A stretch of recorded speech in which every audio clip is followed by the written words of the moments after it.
I think as far as like the production goes, I mean, it sounds is a little different sounding in the first place, and I think musically there's probably a lot more depth. I think there's more details on this album, sort of musical details, more probably notes, and I think it's probably a bit more progressive as well. And some of the songs like "Dance to Death" itself, Passion Now and stuff. I think that's a particular epic kind of Maiden piece. Lots of time changes, orchestrated.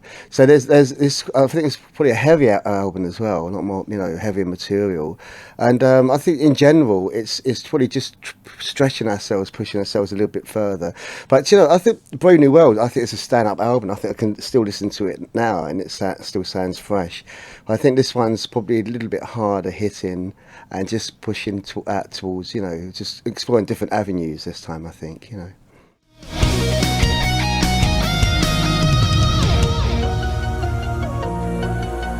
In the early days when we'd go to like the Bahamas and spend 2 months there, it was kind of we'd work in late in the afternoon. Sometimes it's hard getting the band in the studio because we'd be exploring going on different activities and stuff, and then so we had to kind of be a bit more regimented, strict, right, this we're going to start this time or this day even.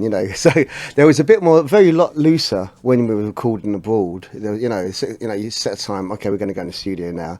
Sometimes, most of the times you did, but sometimes you didn't. Whereas I think in London, you specifically, you're able to go home. So which is a great thing. I really enjoyed that, being able to go to the studio, do your stuff, and then go home. So it makes you feel a bit more grounded. Whereas when you're recording abroad, it can suddenly, you go off little tangents. So you go over the edge. It's like your social activities you end up going to the bar quite a bit because it's like, well, you can't go home, so you end up going out and having a few drinks and stuff. And I actually prefer this, at the time, actually recording in London anyway. I mean, we recorded like some of the earlier albums at Battery Studios, so that was nice. But wherever you record, even if it's in the garden shed in your back garden, I think as long as you can put your stuff down and have fun, that's what it's all about.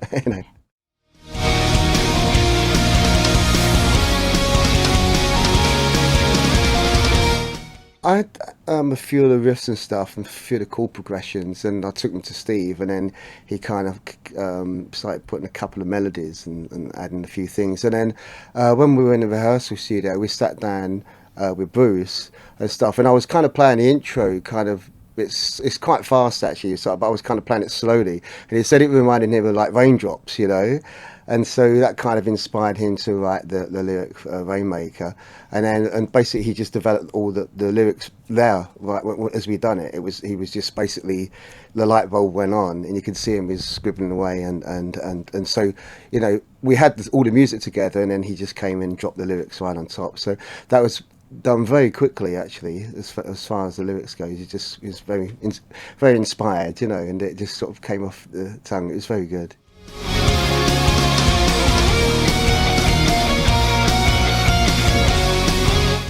It's really very natural. We if the song's written, there'll be spaces for three solos, or if not, there'll be one solo or two. We don't, at the end of the album, it evens out, and so we don't kind of work at it. We sit down and work out the details, the harmony things and like the octaves and everything and the chord progressions. But as far as the solos go, it's like, well, you take that one. It's like, oh, I haven't done a solo in that key, then I'll take that one. So it's basically, it's very loose.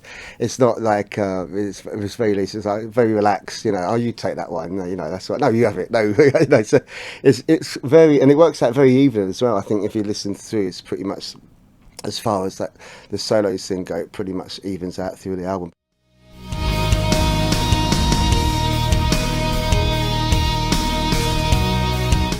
I think maybe that particular song Rainmaker, I like the stuff on there because there's like the intro kind of riffs, and also I'm sort of putting little kind of Eric Clapton almost sort of bluesy licks in between, which I like because we don't normally do that sort of stuff, and so adding that, throwing that in, in bits of the song, I think I sort of enjoyed that because it's very rare I get a chance to do that because normally it's like bang, bang, bang, bang. So I like that, and I think in general, really, I think we're all, was really able to express ourselves. I was really able to express myself in all aspects, and there's some real heavy stuff, real moody, quiet, melodic stuff, and I think that's the thing. The whole band was able to express himself, and that's what I think this particular is a good album. But I say the guitars as well. If you listen to on the album, it seems they've been really pushed out front this time. They're really up in the mix, which is nice. So yeah.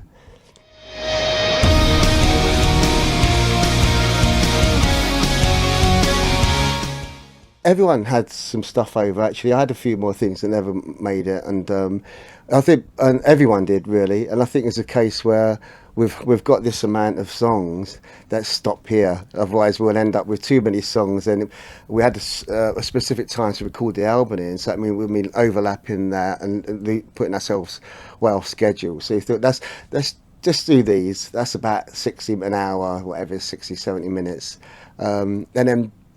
Yeah, but we definitely have some stuff for the future.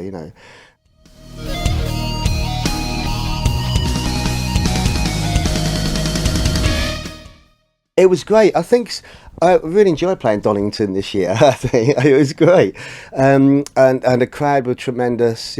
I think every time these events are so like huge on the Maiden Richter scale, really, especially in your own country. I know in the earlier festivals, in earlier Doningtons we played, there's probably more people there and stuff, and because of the time of the year as well, you go on in the dark, so it's all a bit going on in the light times, tend to take a bit of the atmosphere away, but I think generally the crowd had a wonderful time. So I think each one you have to stands up in its own unique individual night.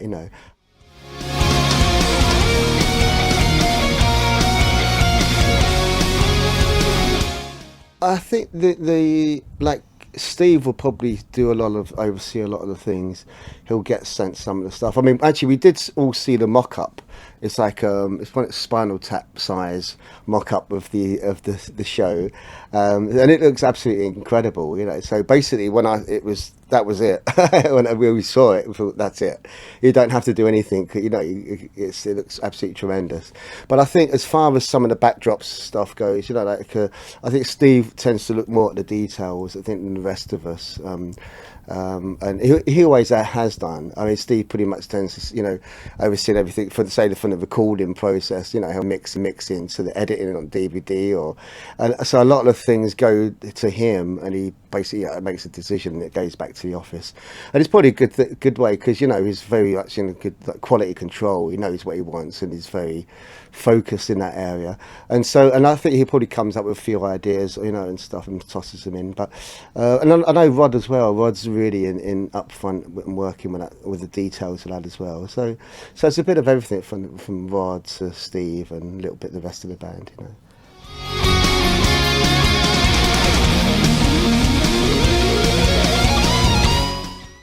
Pretty much actually where we've just been on with the Give Me Head tour actually. Well, we've revisited the scene of the crime. I mean, we've been on this tour, been doing lots of festivals and stuff, but we're actually going back to, this is how we normally would tour with Dancers There. So we'd be hitting some major cities all over Europe. And but we've been going back to a lot of places we've been to already on this tour, back to like places like Finland and stuff, back to Poland. I mean, there's a lot of these towns. So, but obviously going back this with focusing on new album, new production, new lights, and that's the thing. It's going to be complete different feel, complete different atmosphere, complete different set. And so this tour, really, the first tour, is just to have fun, do some festivals, beautiful summer. This have, it was great. Then the winter, it gets a bit more, those dark nights. It's going to get a bit more moody and mysterious. And I think, and so we're going back to America. We're going down to South America, Japan. So this will be on when we start off. We go right through to next March, and this will take us, pretty much everywhere. Be a world tour.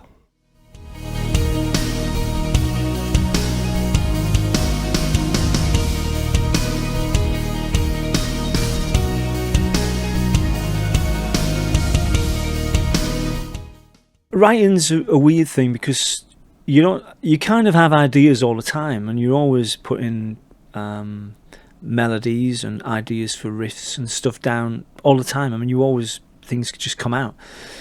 So you tend to do that when you're on tour. You might have an idea, or when you have, there's certain periods when you kind of more, the writing comes easier, and sometimes you just have these weeks of just so many ideas, and I just collect them. And then when you come to do an album, you just kind of go back through all your past ideas that you've collected, and one or two will stick out, and you just start putting ideas together and join them up, and you get an idea of where a song's going from that.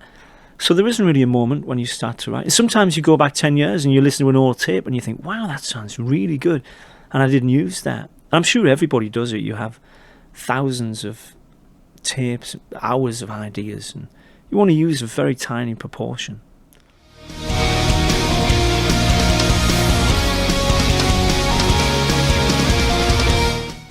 There was something I put together quite a while ago, and I played it to Steve, and he liked it a lot, and he came in with some melody ideas for it, for the different vocal melodies and stuff. And then he came in with a couple of thematic melodies which run through it as well. And so it was just putting different ideas together. It was basically the same as it is now, with a few little bits and pieces added. And the idea originally was a movie I saw years ago, The Seventh Seal, Ingmar Bergman movie. It's a really old, famous movie. I think it was done about 57 or something like that, black and white. And it's what struck me. There was a knight in there who was looking for some something in the world that would be worth surviving for, and death comes for him, and he wants to survive long enough to find some faith and some humanity in this world of plague and wars that he lives in, and he begs death to let him live long enough to find this faith and hope. And death plays chess with him, and it's kind of an allegorical tale, and I found it a fascinating tale. And at the end, death comes for him, and he takes him away, him and this little troop that he's with.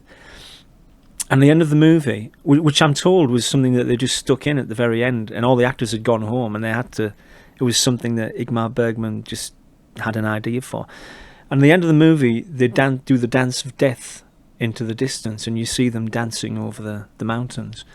And it just struck a chord with me. For a long time I've thought about doing something about that. And so I took that idea into Steve, and he took it on a completely different tangent. He went somewhere else with it and expanded it and came up with some amazing words. And it's quite an epic song, and it's thematic in content. And I think there's very few bands can do those kind of songs anymore, or allow themselves to do it. And we perhaps have a little bit of freedom. I think with that song and with Passchendaele, that there's not too many bands who can do songs like that.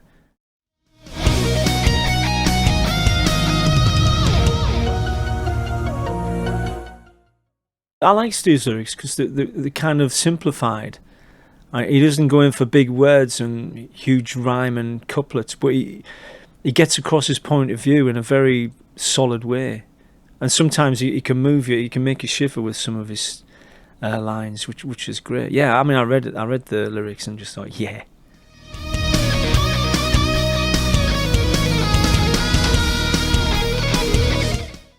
It was something I took to Steve that was basically musically finished, and he came in with these incredible melodies.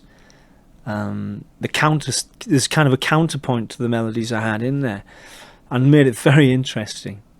And then Bruce came in with some great lyrics about the Templars and this monastery called Montsegur, where the last of the Templars hung out and did these weird things that they do. And it's just he came in with these great lyrics, and we just kind of went through it, and we sat in my house at one point and went through it with him and put most of the ideas together, and it just came out trumps. I'm really proud of it.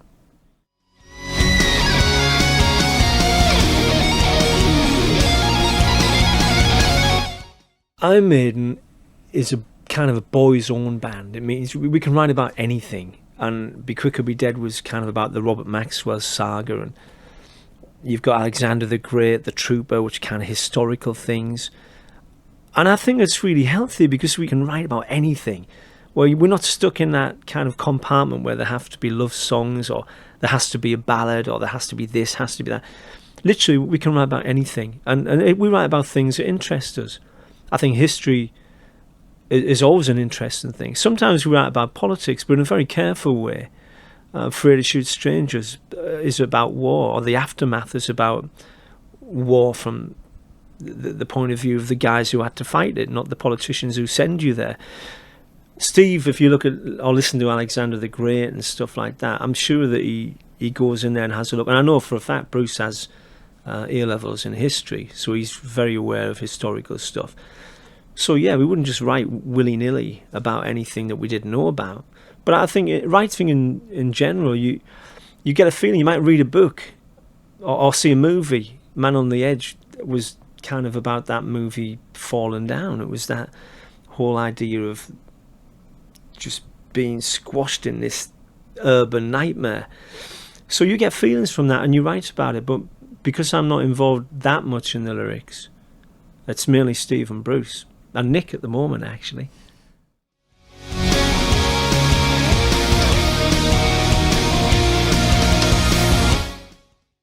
The reason we took the time off is because we were kind of out playing tours back to back for nearly 2.5 years. When we worked it out, we did the Ed Hunter tour. We rehearsed before that. We went out, did the Ed Hunter tour. We came back. We did the album in France. We went out. We did the first part of the tour, and then that lasted a year. And then we had a couple of weeks off, and then we went out to do the South American leg, which finished with Rio. And when we counted back, it was nearly 2.5 years, which is a long time. You come back and everybody's changed, bar you, because you've been in this bubble on tour. And we needed a break. We needed a little recharge of our batteries, which is what we did. But I didn't want to come back and drop dead on stage at the first gig, so I would keep fit by running and going to the gym and just keeping physically fit enough to do the job. I know it's a demanding job to do, and you've got to keep yourself pretty much together to do it. So the playing is something that just happens naturally, and the fitness I have to work at.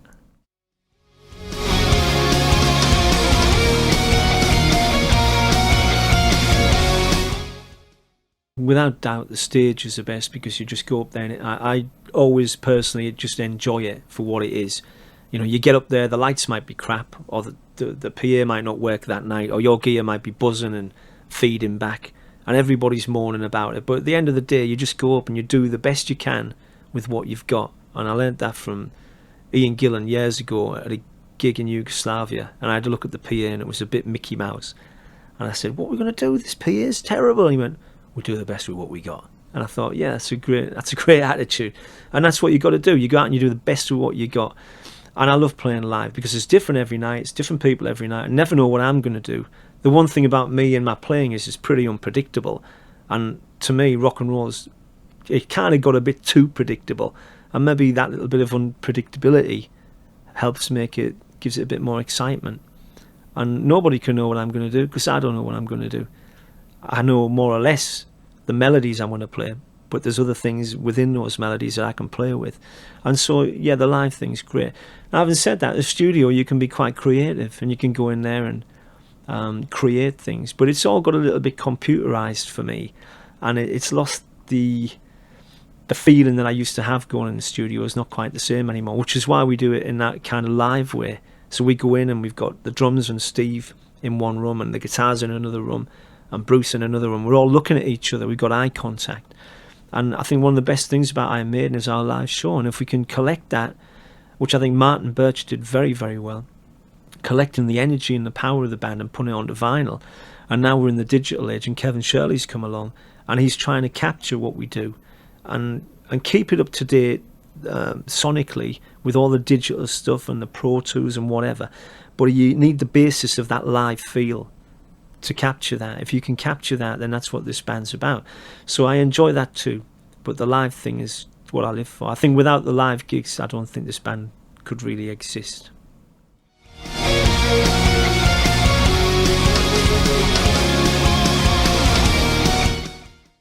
It's strange, there's people say, will you be fighting Eddie? But I never fight Eddie. What happens is whoever's involved in the Eddie thing comes over and starts punching me. So anyone hits me, I'm going to hit them back. But there's never It feels like it's choreographed, but it never is. I swear to God, I never think, oh, Eddie's going to come over, I'm going to have a battle with him. It's never been like that. Although I'm sure other people think we send him over to Jan and he'll have a fight.